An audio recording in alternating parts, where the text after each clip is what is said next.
All right. Thank you, everyone. Thank you so much for joining us for this conversation this afternoon, or maybe for some of you this morning.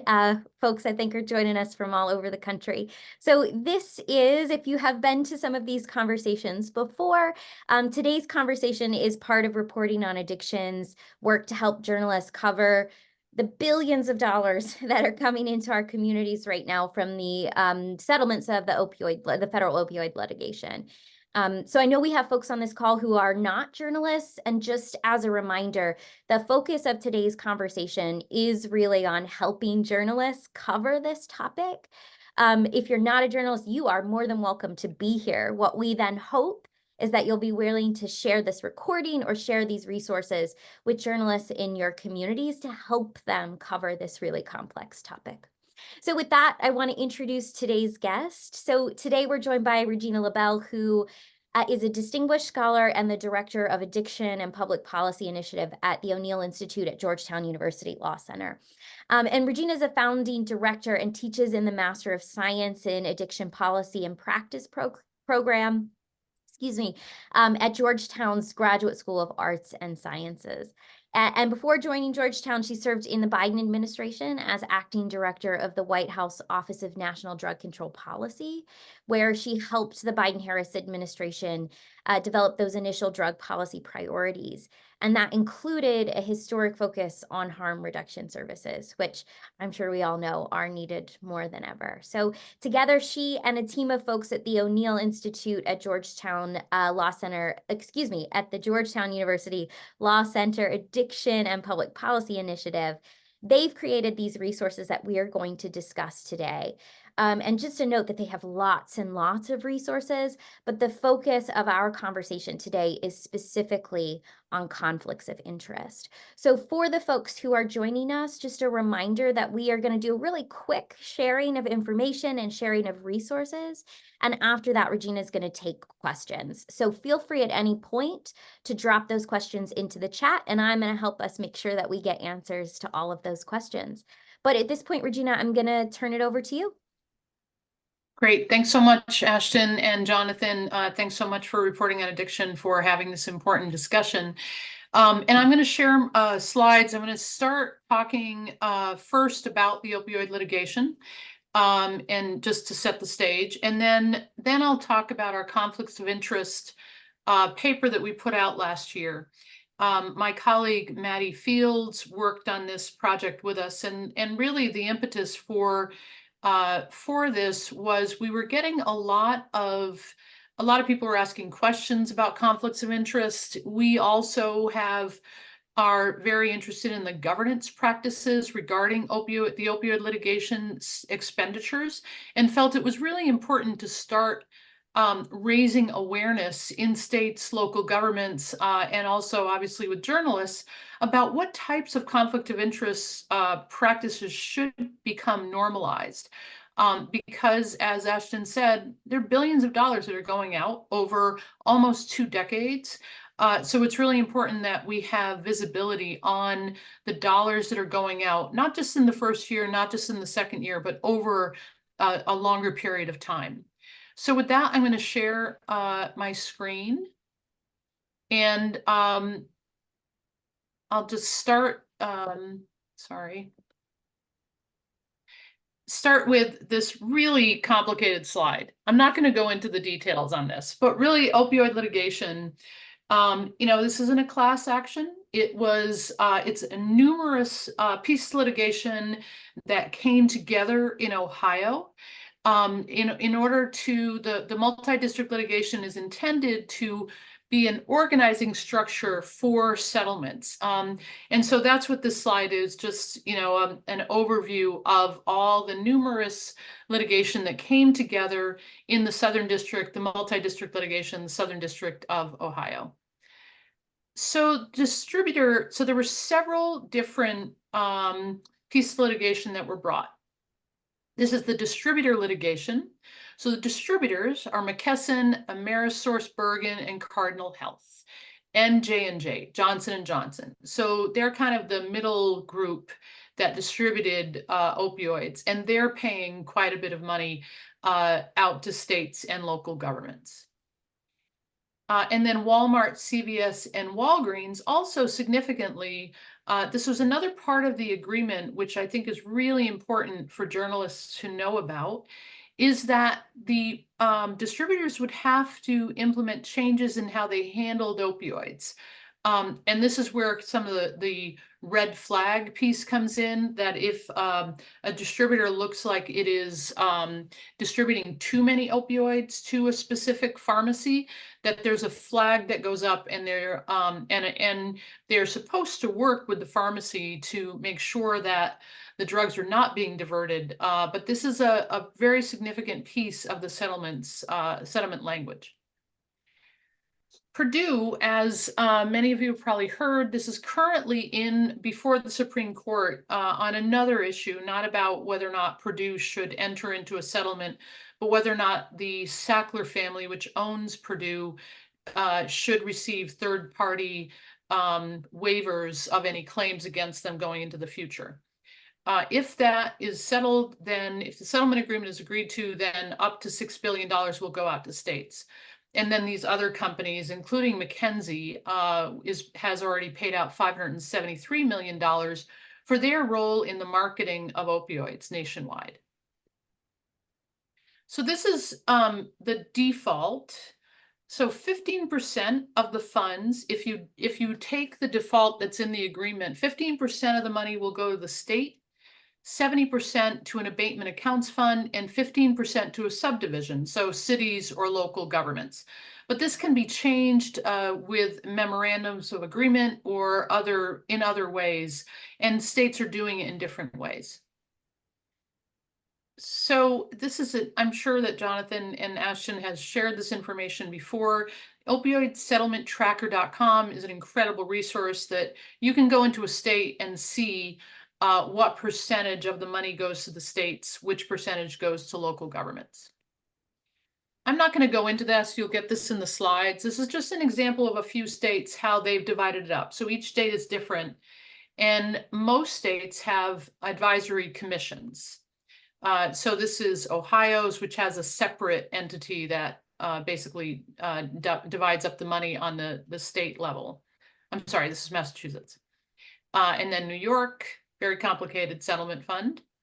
And Ohio is the One Ohio Recovery Foundation. That money gets 55%. That's a statewide foundation separate from the state. So the strategies for commissions or council really vary. Some are advisory. So, for example, the District of Columbia has an advisory fund body. They do not direct the funds, they simply advise. Others specifically direct the funds. Many of them, however, whether they're directing the funds or advisory, they set priorities that are supposed to be based on a community's needs. They have a feedback mechanism, and this is really the meat of what we want to talk about today. So last year, as I mentioned, Madison Fields and I put together this quick take, and this is one of the products that we have available on our website at the O'Neill Institute, the Addiction and Public Policy Initiative at the O'Neill Institute. Again, because these conflicts of interest arise on a regular basis. And so how should commissions, whether they're advisory or directive, how should we ensure fairness and transparency? This is a really good piece that was put together by Kaiser Family Foundation on the state councils themselves. So who's represented on state councils? The biggest percentage, obviously, is Public Health and Human Services. About 22% of people on all of the state councils represent Public Health and Human Services. Lived experience, about 7%, 15% law enforcement, but this really varies state by state. This is just an average of all the state councils. So here are our recommendations from our quick take, and we'll make sure that you have a link to the quick take if you'd like to review it. It goes without saying that the basic piece of any ethics standard has to be disclosure of conflicts of interest. And a disclosure of conflict of interest can be an appearance of a conflict of interest, or an actual conflict of interest. Also, we suggest that they be recused from votes involving an organization with a conflict of interest. So, for example, if you represent an organization that is specifically getting funding, that you're going to be voting on funding for an organization, we suggest that there be recusal from votes involving organizations with a direct conflict of interest. Now, one of the complicating factors here is that you want people who know these issues to be on these commissions.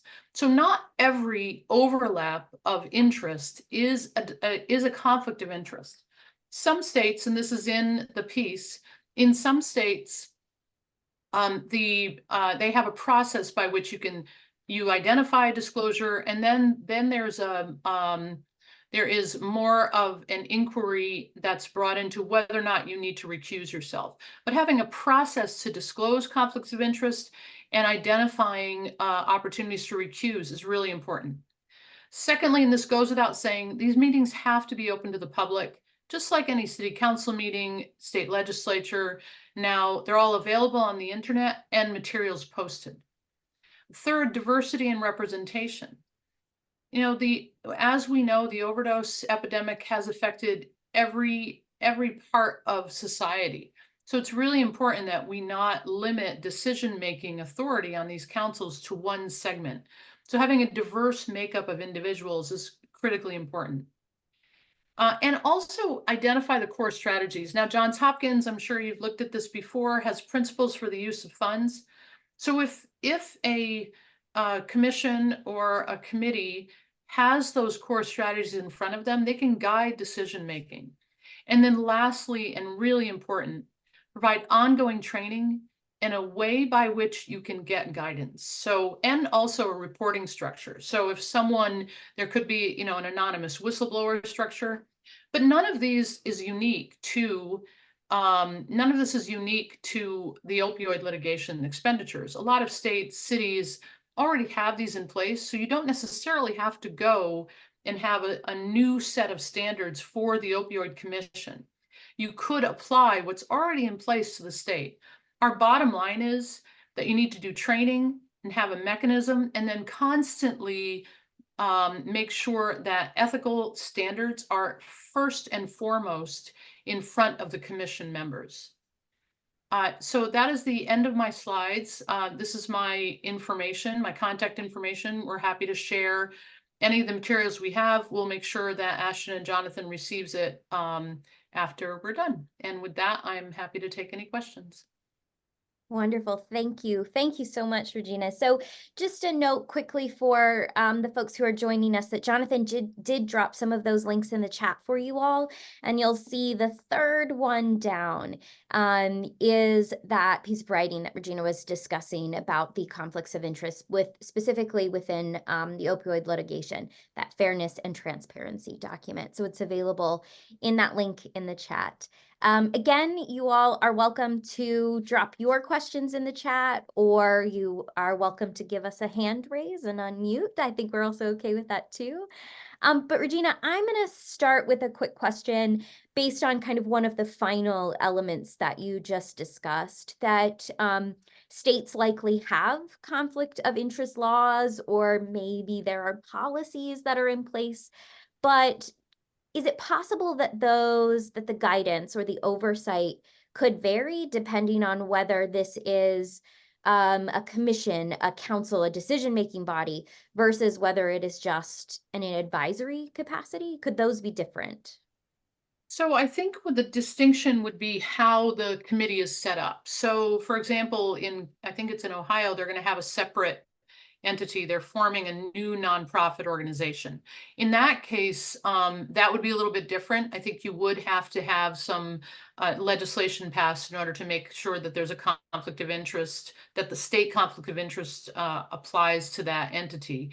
But I think the issue of whether or not it's advisory versus directed really goes to the issue of whether or not the advice, again, we really believe that there should always be disclosure of a potential conflict, but it's a pretty clear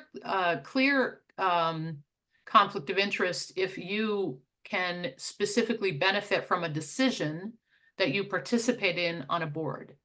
So it is a little bit different, the facts would matter. And as to whether or not it's a direct conflict if you're just giving advice versus you're receiving money from that. And that might implicate other laws as well. Yeah, absolutely. I wonder for the journalists who are on the call or the journalists who might be seeing this, you kind of started into this space, but if you could give some examples based on that kind of breakdown that we saw of who is generally making up these councils or committees or whatever they're calling them. In every state it's different, I'm sure. Could you give some examples of potential conflicts that we should just be on the lookout for? Yeah, I think there are a couple things, and these have come from what I've seen in some of the councils. One is, as I mentioned, if you're a treatment center operator in a state, and there's a specific amount of money that's going out, that will be going out, and it would be designated, like say you're the only treatment operator in an area for pregnant people, and you have a specific vote on that grant, that's a very clear direct conflict of interest. The other potential conflict of interest is if you are a government employee and you're represented on the board, because in many cases, states, the advisory council includes people from specific departments.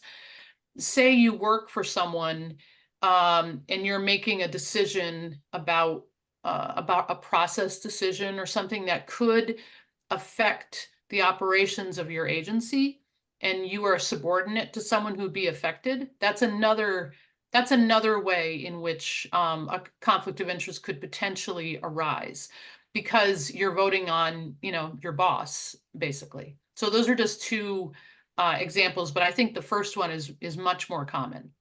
Yeah, absolutely. And I wonder if the phrase in and of itself, conflict of interest, for some journalists is going to feel like, I don't want to touch it. I don't want my job to be harder than it is. I don't need more conflict in my life, right? And there are some levels of investigative reporting sometimes that have to be drawn into stories like this. There is some digging, there is some extra time and research and effort that needs to be put into these kind of stories that, at a daily newspaper, when it's sometimes you and one other reporter, it can feel overwhelming to take them on. And so I know you did touch on this, but I'm wondering if I can ask you to speak to why journalists need to do these kinds of stories, why these stories are important, and we kind of need to get over that fear of creating conflict in our communities to do them. Well, I totally appreciate the challenges facing journalists today, and I really commend journalists who are able to keep going through, really difficult times, budget cuts, etc. But democracy dies in the darkness, and it's really important that people reveal these things. Particularly, it's really hard in these small towns, where funds are being spent with very little oversight. And it's incumbent upon the only ones who are really raising any issues are journalists. And so that's really why it's so important, because there's a lot of money at stake, and there's, people's lives, and this money needs to be spent correctly. And, Johns Hopkins has these principles. We need to make sure, as has been repeated constantly, that we are not diverting funds away from the principal purpose of the funds, which is to abate the damages caused by the opioid industry, basically, and not to do what we did in the tobacco litigation, which was put the money into issues that were just not even related to tobacco costs, to tobacco prevention. And in fact, went to pay for tobacco farmers in the South. Absolutely. So I'm going to just call one final call out for questions in the chat, please, or raise a hand and you can unmute and ask yourself. But if we don't have those coming in, I'm just going to ask Regina one final question. And you are welcome to answer this question specific to conflicts of interest or just much, much more broadly. What kinds of stories would you like to see journalists doing in this space? Or what kind of questions do you want them to be asking? Well, I think one would be what are your conflict of interest policies? You know, that should be going into, we're not too far down the road. What's the conflict of interest policy that's in place? You know, what are the standards? How can someone ask, how can someone can someone be a whistleblower? Is there an avenue for that? What types of training are received? And then the other question that really needs to be asked, because that's another piece of the document that we did, was who is represented at the table? You know, who is getting their voice heard as these decisions, either advisory or final, are being made? And are those the people who need to have a voice really represented? Absolutely. Thank you so much for that. I'm really quickly just going to share with you all. Jonathan dropped in the chat, but also here, this QR code will help take you to the resources we have collected to help journalists cover the opioid settlements. This afternoon, this conversation, this recording will be available for you there, and we'll also be sending it out via our newsletter. So if you're not part of that newsletter, this QR code will take you there so that you can sign up and make sure that you can be a part of these future conversations. We're hoping to have more and more of these to help journalists cover this really complicated topic. Again, Regina, thank you so much for your time today. We're really grateful for you and the work that you're doing. And thank you to everyone who has joined us this afternoon. A wonderful conversation. Thanks all. Thanks a lot.